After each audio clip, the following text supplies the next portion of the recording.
সুন্দর গ্রামের সকাল, পাখির ডাক, সূর্যের আলো গাছের পাতায় ঝিলমিল করছে। এটা ছোট্ট একটা গ্রাম, যেখানে থাকে এক কিশোর, নাম সামি। সামি ছিল বুদ্ধিমান, কিন্তু মাঝে মাঝে মায়ের কথা শুনত না। ঘরের ভেতর মা নামাজ পড়ছেন, পাশে সামি মোবাইল নিয়ে খেলছে।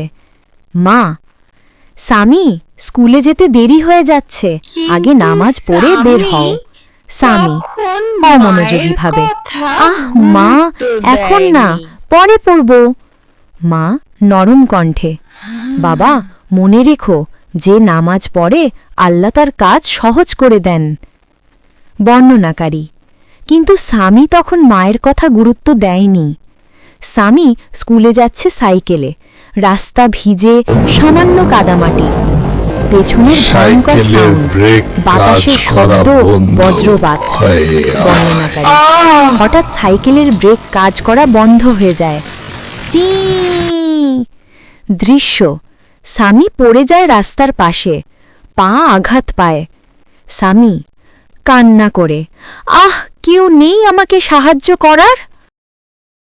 কেউ নেই আমাকে সাহায্য করার। দূরে তার মা তখন দোয়া করছিলেন, হে আল্লাহ, আমার সন্তানকে হেফাজত করো, তাকে সব বিপদ থেকে বাঁচাও।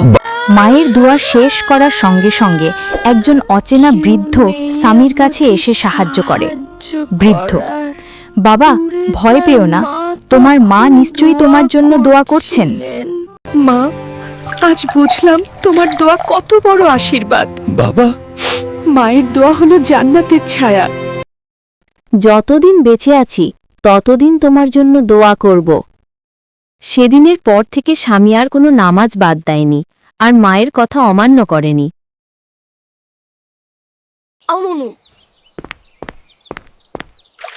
আলহামদুলিল্লাহ, আমার সন্তান আজ নামাজের পথে।